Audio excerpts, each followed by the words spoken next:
बद्दू रात के वक्त वो कहीं बेचारा सुबह से चला था, मदीने पहुंचते उसे रात हो गई। उसने डरते हुए ना खैमा ही बाहर लगा लिया। जहां रात हुई ना, आधी रात को कोई 1-2 बजे समझ ले पहुंचा मदीने, तो उसने बाहर ने खैमा लगा लिया। बीवी उसकी उम्मीद से थी, बच्चे की विलादत का वक्त करीब आ गया, बीमार हो गई, उसने खैमा लगाया। बीवी अंदर है, हजरत उमर फारूक गश्त पे थे रात को, साथ एक गुलाम था। हजरत उमर फारूक रज़ी अल्लाह ताला अन्हु कहने लगे वो आग जल रही है थोड़ी सी, पता करो कौन है। तो आपका गुलाम पता करने गया तो बद्दू ने डांट दिया, कहने लगे जाओ तुम्हें क्यों बताऊं। हजरत उमर खुद गए, कहने लगे मुसाफिर भाई बता तो सही। कहने लगा जी छोड़े, मैं आपको क्यों बताऊं, मैं कौन हूं, कैसे आया हूं। फरमाया खैमे के अंदर से कराहने की आवाज आती, कोई दर्द से चीख रहा है, बता हमें बात क्या है।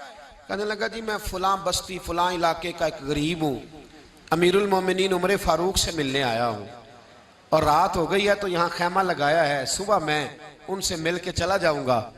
तो रात को तकलीफ देना पसंद नहीं किया, तो मेरी बीवी उम्मीद से थी, अब बच्चे की विलादत का वक्त करीब है, पास कोई नहीं। हजरत उमर कहने लगे तू ठहर, मैं अभी आया। चेहरे पे नकाब है, उसे बताया नहीं मैं ही अमीरुल मोमिनीन। उमर दौड़े गए, अपनी जौजा से कहने लगे अगर तुझे बहुत बड़ा अजर मिल रहा हो तो हासिल करेगी। क्या करूंगी। तो कहने लगे चल फिर मेरे साथ, बहुत बड़ा अजर है। एक दोस्त के यहाँ विलादत का वक्त है, जरूरत की चीजें साथ ले लो। उस औरत ने थोड़े दाने ले लिए, घी ले लिया। हजरत उमर से कहने लगी लकड़ियां इकट्ठी कर लें। अमीरुल मोमिनीन, काउंसलर की बात नहीं बता रहा आपको, मैं आपको एमपीए की बात नहीं बता रहा, एमएनए की बात नहीं बता रहा, जो 10 गांव को मिला के चेयरमैन बना उसकी बात नहीं बता रहा, उसकी बात बता रहा हूं जो 22 लाख मुरब्बा मील का हुक्मरान है। उसकी बात बता रहा हूं जो गली से गुजरे तो शैतान रास्ता ही बदल जाता है। उसकी बात बता रहा हूं जिसके बारे में मेरे मुस्तफा करीम सल्लल्लाहु ताला अलैहि वसल्लम ने फरमाया मेरा उम्र तो वो है कि 950 साल हजरत जिब्रील भी इसकी शान बयान करें तो अजमत खत्म नहीं होती। इतना बड़ा शख्स। हजरत उमर ने लकड़ियां इकट्ठी की, ईंटों का रोड़े लेके चूल्हा बनाया, पहुंच गए।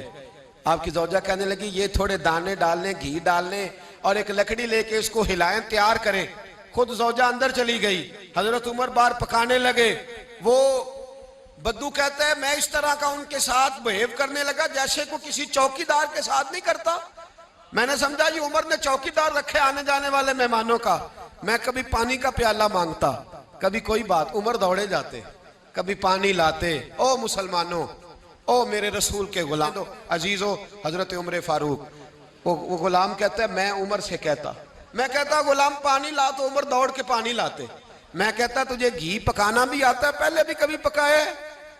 तो उमर फरमाते कोशिश तो कर रहा हूं।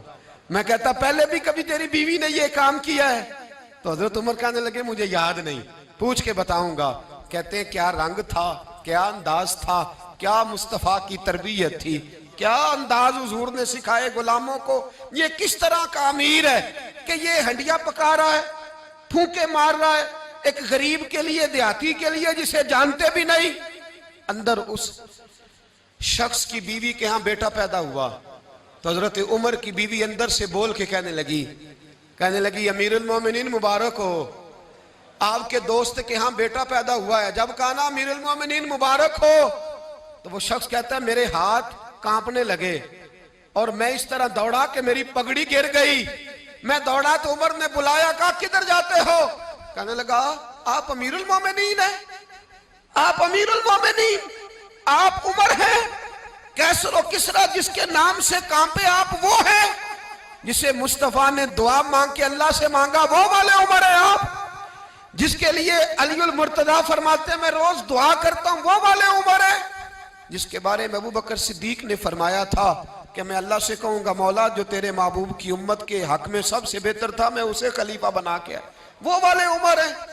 उमर अमीरुल मोमिनीन की बीवी वो तो खातून अव्वल होती है, वो तो मलका होती है, और तेरी बीवी दाई बनकर एक गरीब के बच्चे के पास बैठी रही विलादत के वक्त। उमर अमीरुल मोमिनीन होके तेरी दाढ़ी सारी धुएं से भर गई, तो ड्यूटी करता रहा।